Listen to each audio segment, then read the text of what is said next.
Hello, Welcome, lovely welcome in. people. How are you guys? My name is Stefu. I'm a color caster for Ilahol Esports, and with me is my friend Airborne. I Fantastic hello, dude, Puerto Rican ascendants, beautiful somewhat. specimen. And this amazing stream is brought to you by the very talented Zinzia.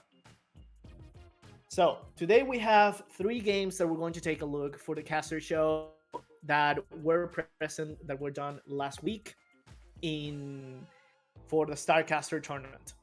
Yes, very much So looking why don't forward we to these get games. started? I am very much looking forward to these games. Watch a little bit of these highlights, but definitely excited to see what some of these players bring to the table and what kind of compositions we're going to see. You're going to see that the game styles are going to be present in during the whole match. You're going to see some hints of how they operate, and you're going to see mistakes because we all do mistakes, and the most important aspect is not only to recognize them, but at the same time trying to get better. Most definitely, and definitely looking back on these, just for even the teams to come and watch them. Looking back at the replays, looking back at these old games, definitely always a way to get better. You can always see maybe I should have done this differently. Maybe I should have done that differently. Maybe I shouldn't have thrown that stun or thrown that ultimate in that moment, and tried to go for the greedy play. Maybe I should have held off and wait for my team, or maybe I should have checked or you know just little Totally. things that will always make you better in any Yes. game. Doesn't even have to be League. No, and that's totally fine. League of Legends is a game that requires constant evolving every single time. Like, it doesn't matter whether or not you play the game religiously or just started playing, you can always be better. And it doesn't matter who tells you what or what happens in one game, you can always go to the next one. Always. So we always have to look forward to these games. Why don't you go ahead and get us started off with this game? This was a really amazing play done by Harus Harem. It was a fantastic first blood, and for the starts, you're going to see a huge amount of presence during these fights with Nico, the support Uwu. It's actually really good, and you're going to see Blitzy, the jungler for Serenity Esports, that was actually in the right moment at the right time to get a double kill early in the game. And at the same time, you're going to see this Kha'Zix multiple times. His name is, let me check really quick, but you're going to see the presence of Nico right now. You're going to see him present doing most of the game in different lanes and in its own lane.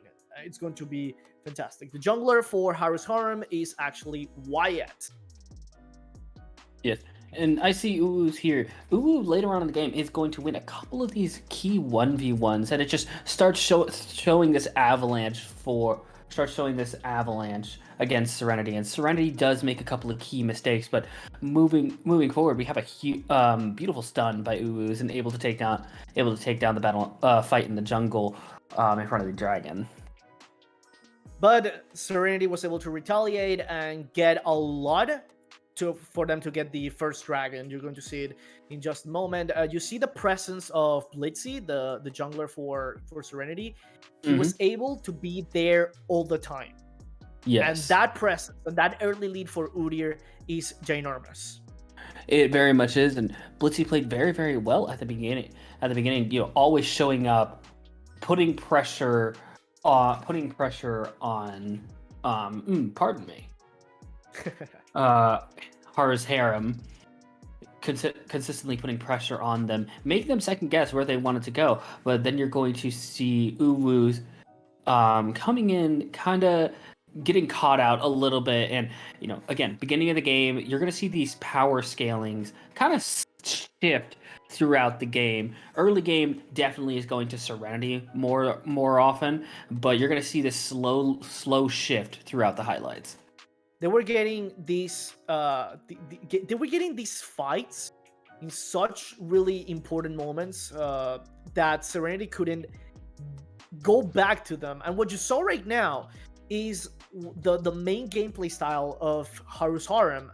They were denying vision and they were catching people while going alone in either the junglers, in between lanes. Like they were getting there, and Another one. they fell for the they fell for the same trap a couple of times, and that's how denying vision works here. And you can see it like here, Shibo is trying to survive against Uwu, and you're seeing that this early presence that she had was really important. But now you see that they were trying a little too ham in the mid lane tower, Mm. and that's actually detrimental to them, because even though they were going ham, they were spending a bunch of resources and not getting enough payout. Some games need to be played a little bit more slower, and other times they require a little bit more leeway. For example, this Mhm. was an unfortunate catch for Haru's Harem, because at the time, you can see the map right now, that Cassidy was alone, and the whole team was mobilizing towards the dragon. Serenity already got one good fight to get the dragon, and getting a second one gave them an early lead in objectives. Even though they were at least 800 gold up on Serenity, they were a little close. And you can see a mistake that is going to come later for Serenity. It was the fact that they were going alone into the jungle. Even though they had vision, they were still going all alone. And you're going to see it right here. Look at it once again. This is something that is going to come out consistently.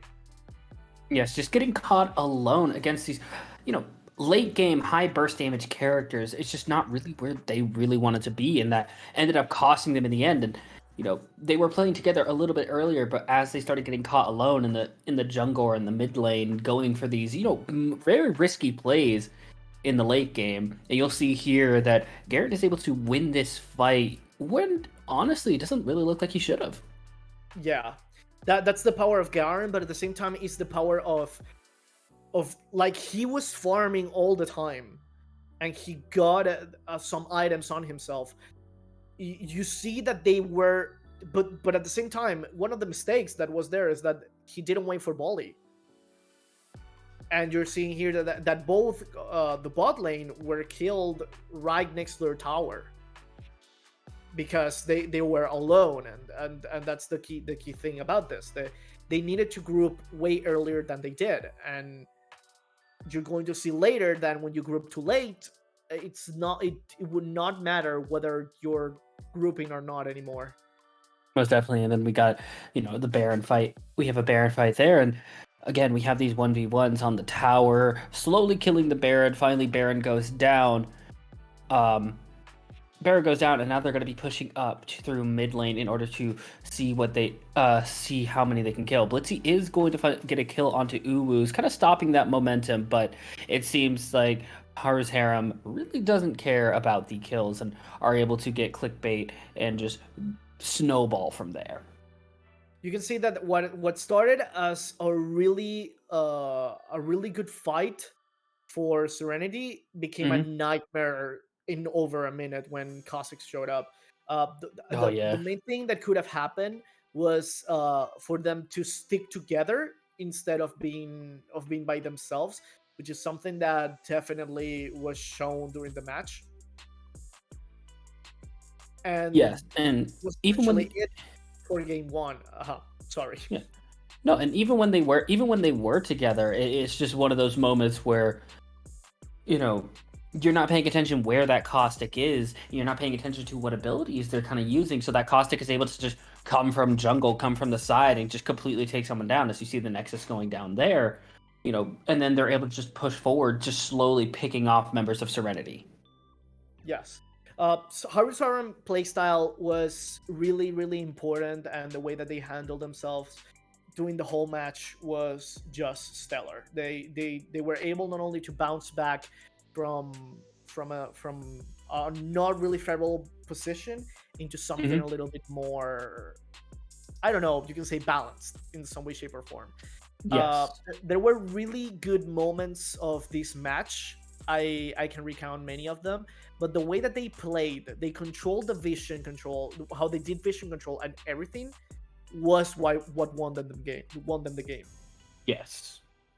And now the second game that happened between Serenity and Haru's Harem wasn't recorded. We were totally sorry, but we saw the same of what happened before. Yes. Only this time there was a bigger emphasis on the mid lane, and the bot lane once again was trying so hard to stay relevant during the match. But with these kinds of matches where there's a huge emphasis on one lane that they wanted to win, for example, for the second game they went Ezreal once again in the case of Haru's Harem, that it made perfect sense that most of the fight was spent in the bot lane. Yes, most definitely. And it sucks that the second one was not recorded because we could have seen any adjustments that Serenity was able to do. But obviously, it seems like Haru's Harem was able to just, kind of keep the same strategy, keep the same work going. And from there, they were able to just, just completely sweep at that point. Getting catches, split pushing, denying vision, those are traits of a team that is trying its best to constantly have the advantage when it comes to Hmm. gold, when it comes to objectives. And this is something that is going to be present in a different match. So why don't we go to the first game between Crazy Cookie Camels Hmm. and Team Zen? I love I love that name so much.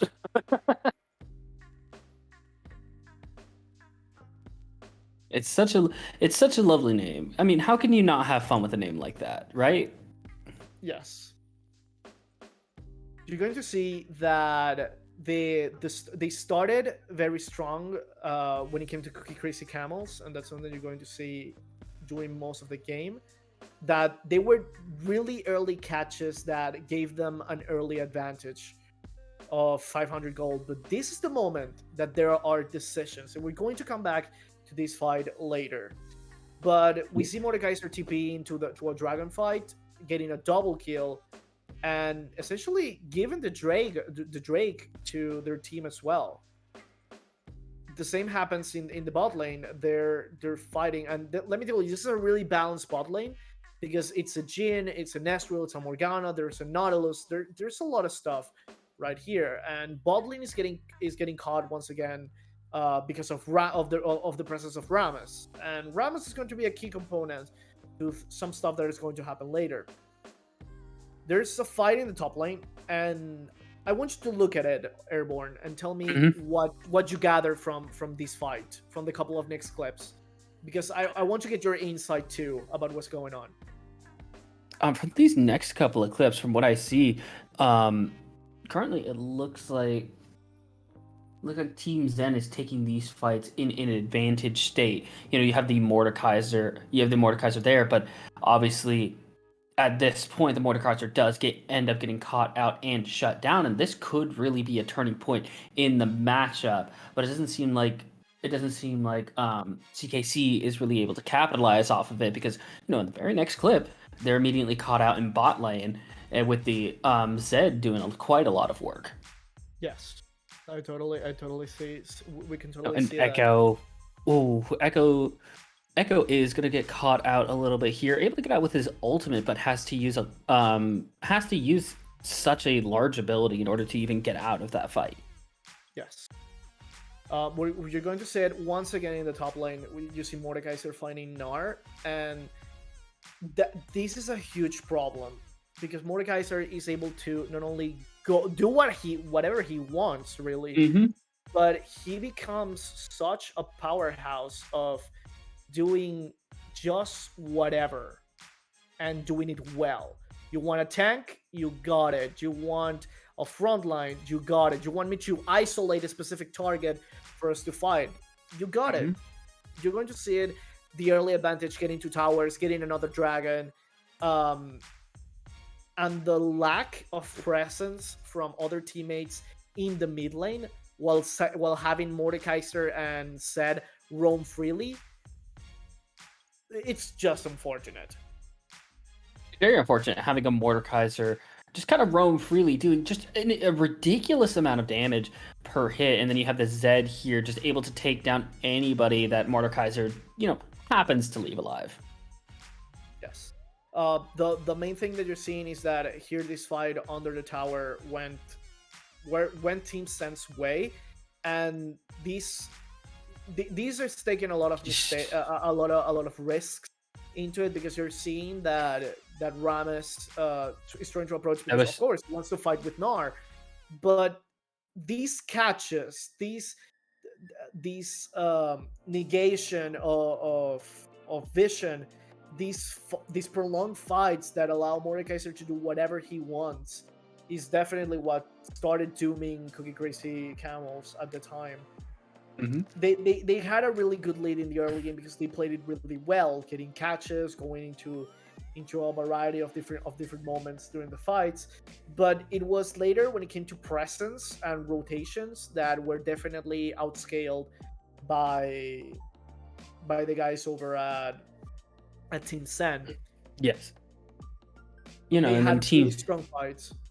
they had very, very strong fights, and as you see as it gets later on into the game with kind of just like it feels like teams then is just following up on on their Mordekaiser's damage. He's able to do damage, go immediately after whatever player whose health bar is below half, and just end him. You have the Zed there who could just straight up assassinate anyone with that low health, and you have your Mordekaiser there who's really it looks like he's kind of playing, soaking up a little bit of damage, but catching out anyone who's careless enough to even get near him. Yes. Another thing that it's important to showcase is the approach to every single fight, and you're going to see this more. You're seeing it right now. Like there are fights that you can definitely engage in if you have the resources, if you have the advantage. But there are times where you get so far back that you're not able to contest it.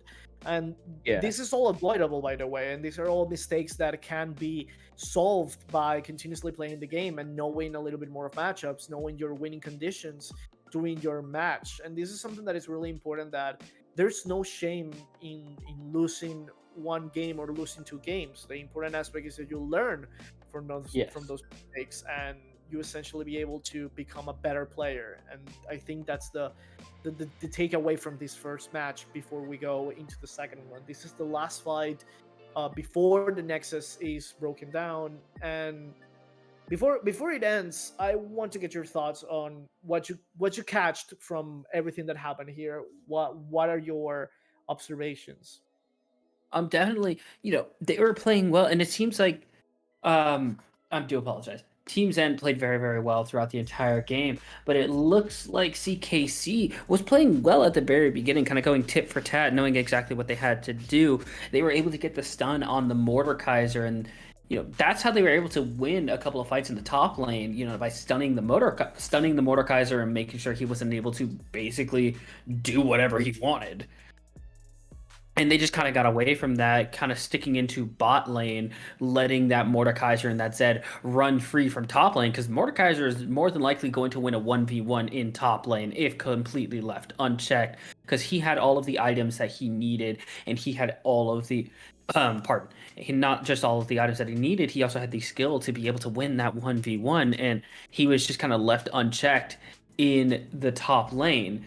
And once that top lane was completely finished, Mordekaiser could just kind of roam into mid lane, show up in jungle, and all of a sudden you're trying to escape through jungle and you run into a Mordekaiser, and all of a sudden you're half health, or you get pulled into his ultimate and it's just a 1v1. You have no assistance from your team anymore. The thing that happened, that what I can gather from the whole match as a whole, was essentially a lack of presence where it needed to be. For example, there was a lot of aggression in certain lanes, like a lot of lanes wanted to fight for themselves in 1v1 scenarios that were not really favorable to them. And on the other side, that we can see too, is the fact that even though there were some advantages, there were some moves that were trying to take advantage of that getting ahead, that Yeah. didn't go their way. You can see in the fight in Dupley where Ramos got the shutdown on Mordekaiser, and Nar got the money. Like if he would have passively fought the lane, he would have gotten a little bit of distance, and Mordekaiser couldn't have that much advantage because after that moment, Nard died a couple of times later. Mordekaiser Yes. had free reign on the lane, and the same applies to something like, let's just say, the dragon fight. Okay, there is during these games, every single league game is different. Yes. Okay, every circumstance, Even between the same team. even between the same team, the circumstances between fights are so different. And I'm going to explain a little bit one mistake that could be solved in the future for CKC, and it's the fact of dragon priority. Okay, Yes. they went into a very comfortable dragon fight because there were four people, there 4 members of CKC were pressing the dragon pit. Bot lane was nowhere. The team send bot lane was nowhere to be seen. But there was one thing: the dragon that they were fighting, and they were pushing so hard to get, was a stone drake, Yes. which is arguably the lowest reward that you could have gotten for this match. The main It reason was why, a high risk, low reward type deal. because of course it's an objective, and every objective is really important. But the thing that didn't work about this thing is what every objective gives you. For the example, if you want early damage, a fire drake is really important. If you want early movement speed and ult CDR, you are definitely going to get a wind drake. If you want regeneration for a team that has many tanks with a lot of CC, you go for the water drake. But if you jump into a stone drake for the first time, the amount of stats that it gives you is so negligible that it makes it, as you said, a really high risk, low reward kind of scenario. Obviously, if you win, you're going to have the advantage, regardless of if the stats are negligible or not. But it was one of those prioritization things where did they really need to go all in for that Drake? Exactly. That's exactly what I think. Overall, I think both teams had their moments to shine. They did stuff really, really well, but there were some mistakes from both teams because none of them played perfectly, and that's something that we're all just have to deal with and consistently try to get better. I mean, everyone makes mistakes, even the pros. Yes, you can say that there are memes of pro players missing flashes, wasting fights. Like everyone can make mistakes. For every cross map Ash arrow to stop a recall into base, there is a channel into base. There is 10 missed ultimates that cost you the game. Exactly. For every time Rengar got fed and was able to destroy the team, but he went alone by himself against someone and died, that it's also really bad. There's a really fun clip. Let me ask you something really quick before we go to the third highlight. What do you think has been the longest professional League of Legends game ever? The length. Ooh.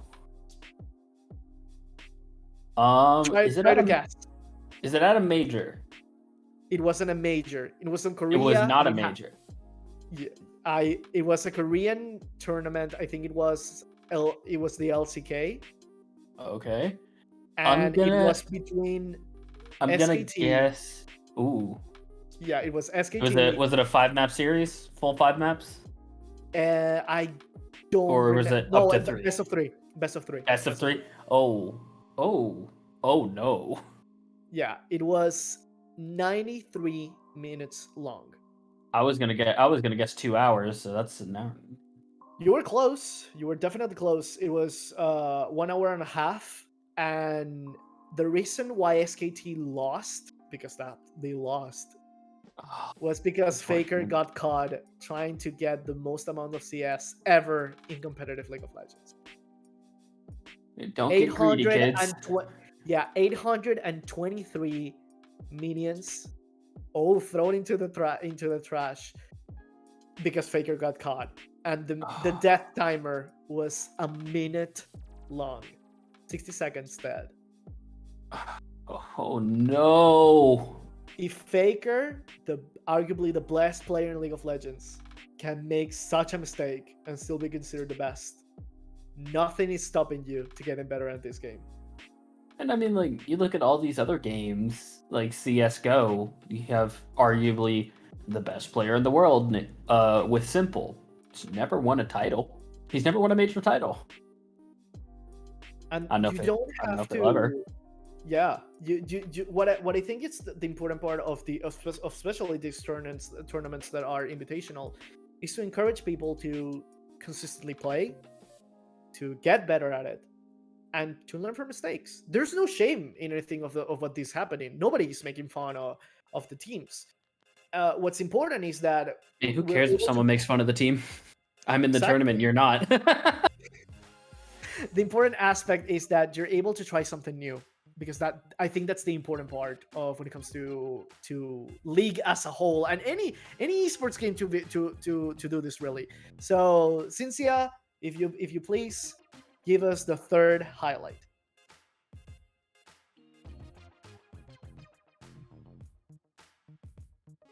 Starting here, now this is a match that I'm going to speak to explain it to you later, and I want you to catch what was wrong way later during the match. Okay, so I this think was the second. Uh-huh. I think I know what may have happened in this game, because this is the immediate rematch. So Yes. both teams are definitely kind of knowing how each other was playing, and you saw how quickly that went badly for CKC. So they're Yes. probably going to do something to try and immediately counter that. Yes. So, is there such a thing as an overcorrection to the point where you mess it up? It can happen. It can happen when you're so conscious of a mistake and you delve upon it multiple times. You open yourself to other mistakes. Yep. And you can see the Don't draft overcorrect. here. And look at this very first first blood. Very first fight, you see the just range difference. Yes. And we're definitely going to talk about that later. Definitely. There were really good fights, and at this moment you have Lee Sin encountering Bolivar. Oriana walked in the wrong side of the lane and got caught because of it. This is really important because you may think that you have priority in some way, shape, or form, but essentially you need to be aware of where your laner is positioned, because a reverse and going back into another one may very well be a problem. And knowing the capabilities of a champion, Shen staying with half health and Mordekaiser staying with just killing range is definitely detrimental to him. Both getting caught, missing the jump from the dragon pit, it's really harsh. And this combination of ultimates and roots and stun in the bot lane is definitely one of the strongest points for Team Sen during this match. They worked really well, and we're seeing that Lee Sin is having a bunch of presence in the match. But as you said before, there's a huge difference in range, and that's something that you're going to be able to see right here in this bot lane fight. And just so much damage, and you have there's no respect for the tower whatsoever, because they're able to get out so quickly.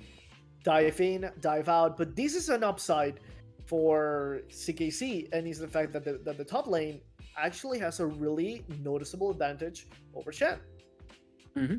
They have the ability with the Mordekaiser right there, just like Team Zen had last game, but it doesn't seem like they're able to really take advantage of it. Totally true. So you're seeing a fight in the top side. You're seeing Oriana versus Seraph, and and you're seeing also you saw also Bolivar, you saw Shen, and he Mhm. ulted, but a really good TP from from Mordekaiser was actually really good, and this kind of tips the scale a little bit in favor of the guys over at CKC.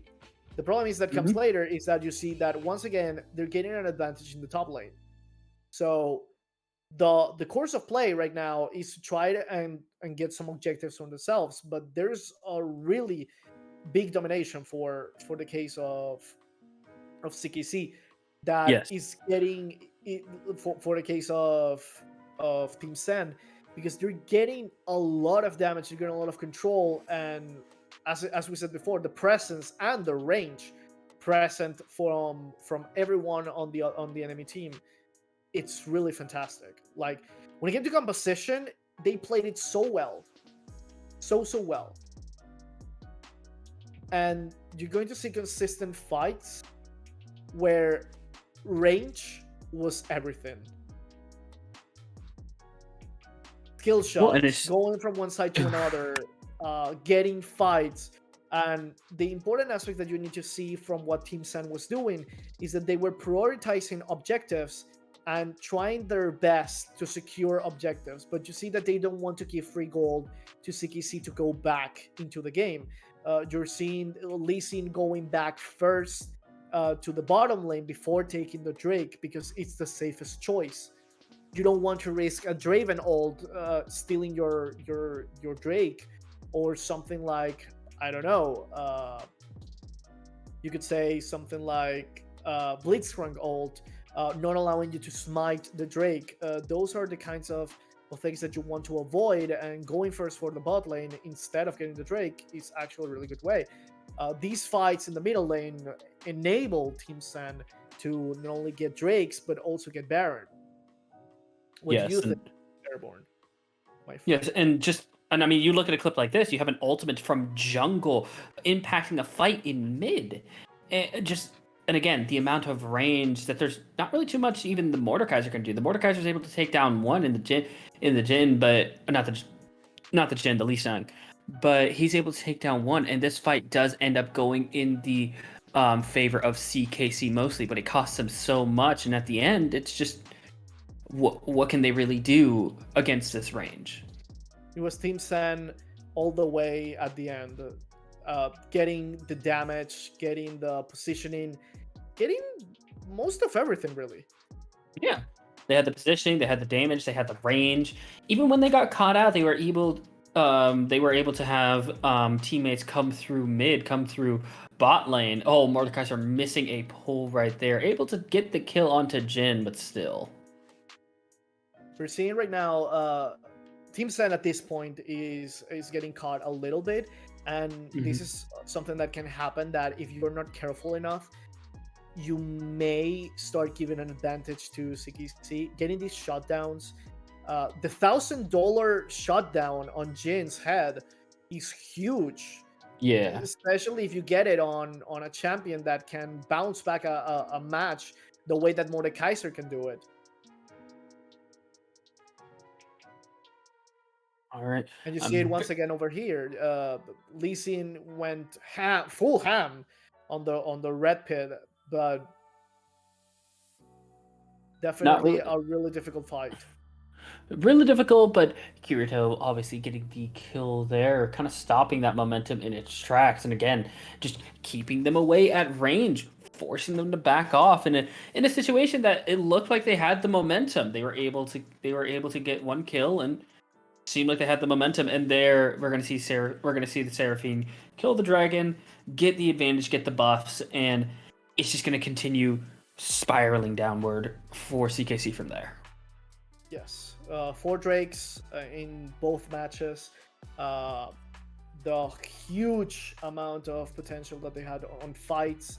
It was really, really good. You see how the spacing goes, because the front line wants to go to Team Sense back lane, but the back lane is so far ahead and it's keeping its space so hard that it's just the end. And with that, game 2 ended. And here are the picks once again, and you could look at the band, you can look at the bands, you can look at the picks. You see, I think you can explain it a little bit more eloquently, but we do see the Volbear and the Lee Sin, and then the Mordekaiser. I Yes. do think that the Mordekaiser was a great pick, but where do you think that the mistake was made for camels? Blind picking specific champions can always bring you trouble. And this is something that happens in every single echelon of playing League of Legends. It requires a certain touch to go ahead and see what champion you're going to pick. And the main mistake here was the Draven. For those who don't know, blue team will always pick first, and red team will Hmm. always pick second. Bolivar was a fantastic first pick because of his versatility. It can be picked for both jungle and top lane, Hmm. essentially baiting jungle and top lane at the same time. That's why you see a pick from Lee Sin and Shen, and then you see a Mordekaiser. Mordekaiser is an amazing pick against Shen due to his heavy reliance on AoE damage and spells. But the mistake comes later of a blind pick Draven. Now Draven is a not bad it's a not it's not a bad champion to pick for a variety of reasons. It has really high damage output on a team with a really good front lane. It can do an insane amount of damage to both tanks and squishes alike. But you're leaving yourself hanging for a poke lane, for jungle presence, and this is when they picked Jin. Jin Hmm. is an outstanding champion. We just saw it in both matches, what he's able to do, and picking him is really really strong. Tell me what you see, what you can see on the second moments of picking champions. On the second moments of picking champions, I could see definitely the Blitzcrank could always be a useful champion, but then, in order to, look more back again against the Draven, once again, you have a Seraphine there who has a ridiculous amount of range on her stun and her ultimate even, which could just completely downright destroy, that stun could completely just immobilize a Draven or a Mordekaiser, who really mostly have mid-range attacks. Yes, and finally, a really good pick from CKC was definitely the Oriana. Oriana is a fantastic all-around champion. It does her job really well, as you saw during the highlights. Hmm. But Sereth gives them another layer of distancing, and that was the key point during this match. Um, the thing is, there are games that exist that you can lost during draft, and Yes. this is one of them. Uh, Blind picking is always a double-edged sword that may make or break a match completely, and that's something that you always need to be careful for in both competitive and casual gameplay. um, there are champions that really have bigger advantages than others. For example, going against Mordekaiser against a Shen, Mord is essentially going to win 90% of the fights. And Hmm. when it comes to when push comes to shove, uh, the lane is going to be essentially won for Mordekaiser if Shen doesn't if it doesn't get ganked a lot. And you saw during the early game that Mordekaiser was ganked once, and Yes. that's perfectly fine. It was a fantastic job from Lee Sin, but the pressure and the main show of the game was essentially mid to bot lane. They Yes. wanted those dragons. They wanted that pressure in the bot lane. They wanted to grab the advantages that bot lane had on top of the other bot lane to just try to bring it in. Pardon. No, and that's more or less what they did. Yes, the Mordekaiser definitely, was probably the most advantageous picks for CKC, but Team Zen's strategy was not around that top lane. It was around getting the objectives, getting the bot lane and mid lane. and making sure that they were able to just outrange, they were able to outrange Team CKC, regardless of the Mordekaiser, regardless of the Draven. This match was really, both matches were really entertaining because both teams can learn a lot from it. Mm-hmm. Team Sen definitely can learn a little bit more about early scaling, early situations where they can avoid getting caught, and crazy CKC can also try to learn a thing or two about priorities, about objectives, because we all do. We all learn something new every single time we play. That's the magic of these competitive games, that no one scenario is the same. Even if you fight the same team a couple of times, one different thing can change everything that is happening in the match. So I want to get your whole opinion on what you thought, what you saw, uh, and what do you want to see for the next tournament, for the next matches that are going to be broadcast here in the Elo Hell channel on Twitch. The things that I definitely want to see, looking back at the Serenity versus Harem game, I feel like Serenity played very, very well at the beginning of the game, and they just really didn't stick to that strategy, and they went for a couple of risky plays that kind of blew up in their face. And obviously, let's say those plays didn't blow up in their face. We may be speaking about a completely different game. But I feel like sticking kind of to your strategy and kind of weighing your options a little bit better would be definitely better for Serenity. Just kind of sticking to that opening gameplay and, having the wherewithal for that late game push from the enemy team. Because that's more or less what happened. Serenity was doing very, very well, at least in the first game in the beginning. And that just, you know, going for these riskier plays. And then, you know, going up against these champions who have these very, very very, very good late game mechanics. Definitely just kind of put them under at the end. And moving forward to the CKC game versus Zen, I think at that point CKC, maybe avoid the blind picking and kind of see what the enemy team is basing their kind of playstyle around, because you saw in the first game that Mordekaiser was able to kind of essentially roam from top lane. He was able to win his fight in top lane, and the only time he was ever really stopped was early game when he was ganked, more or less. Yes.